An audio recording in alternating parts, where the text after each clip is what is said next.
Beaucoup de gros films ont été reportés. Dune, James Bond pour ne citer que. Des cinémas en difficulté et des spectateurs réticents, c'était presque 50% de spectateurs en moins dans les salles. En France, les cinémas vont, on l'espère, bientôt réouvrir.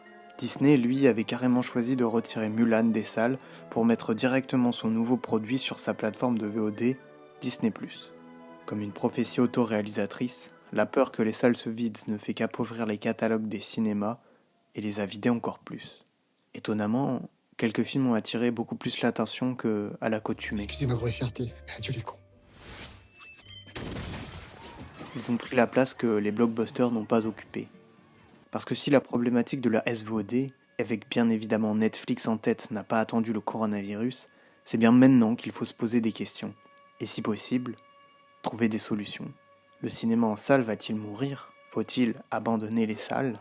Disney a fait son choix, c'est à nous, spectateurs, de faire le nôtre. Et si, bien caché derrière ce chaos, se trouvait une opportunité ? Et si le cinéma pouvait revenir encore plus fort de cette crise ? C'est l'occasion de se demander qu'est-ce que la salle de cinéma peut nous apporter. Il ne s'agit pas d'attaquer le cinéma chez soi, de critiquer la VOD, la SVOD, mais bien de trouver la spécificité de la salle.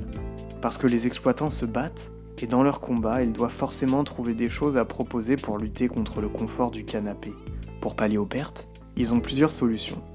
Créer des événements physiques, rediffuser des films, ou bien un mélange des deux.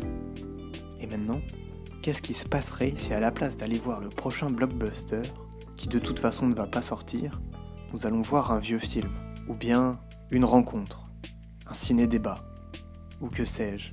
Qu'est-ce qui se passerait si la fréquentation des salles ne changeait pas ?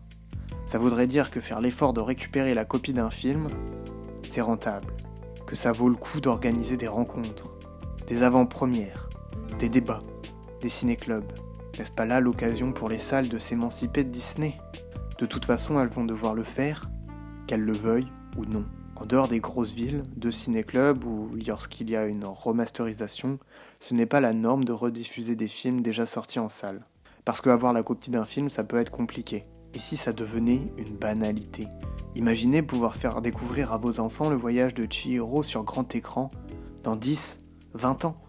Alors, vous pourrez me rétorquer que dans 10-20 ans, la technologie aura évolué et que les salles de cinéma seront rattrapées par le salon et qu'elle n'aura plus beaucoup d'autres avantages que de soulager un portefeuille un peu trop lourd. C'est vrai, c'est cher souvent, c'est loin parfois. Et porter un masque, ce n'est pas plaisant. Mais que faire de cette sensation de solitude collective si particulière qu'on ne trouve que dans la salle ? Que faire des rendez-vous galants où on n'a même pas besoin de se trouver quelque chose à dire ? Que faire du plaisir d'avoir détesté un film et de l'insulter ensuite entre amis ? Que faire du plaisir de la masterclass, des avant-premières, de l'effervescence silencieuse, des applaudissements même des fois ? C'est vrai, dans des années, le confort chez soi aura décuplé, mais la distraction aussi. Au point qu'il faudra encore plus se forcer à ritualiser nos visionnages. Ritualiser dans le sens être complètement dans le film. Parce que ritualiser, c'est donner de l'importance, c'est mieux se souvenir. Parce que sinon, nous oublions toutes les émotions que le cinéma peut procurer. Et nous n'aurons plus que des images aseptisées qui ne nous donneront plus qu'une vague sensation de petit plaisir immédiat, oublier l'instant d'après. Parce qu'il ne faut pas voir des films, mais les regarder. C'est prouvé scientifiquement, le cerveau n'est pas multitâche. Les études récentes montrent même que nous sommes moins concentrés lorsque notre téléphone est allumé, dans notre poche, que quand il est dans une autre pièce, ou bien éteint, même si nous ne l'utilisons pas. Alors quand nous regardons un film, regardons-le pleinement. Et y a-t-il un meilleur endroit pour regarder pleinement un film que les cinémas ?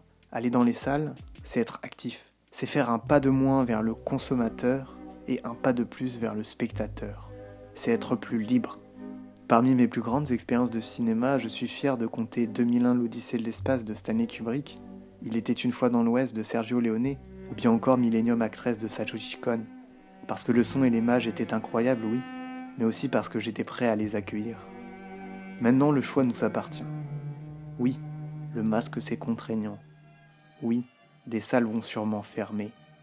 Oui, une épée de Damoclès peut tomber à tout moment sur les salles. Alors oui, c'est le moment ou jamais. Oui, c'est l'occasion de prendre la tangente, de voir un film qu'on n'aurait jamais été voir, de redécouvrir un chef-d'œuvre du 7e art, d'inviter un proche. Mes amis, le cinéma n'est pas mort parce que nous allons le sauver.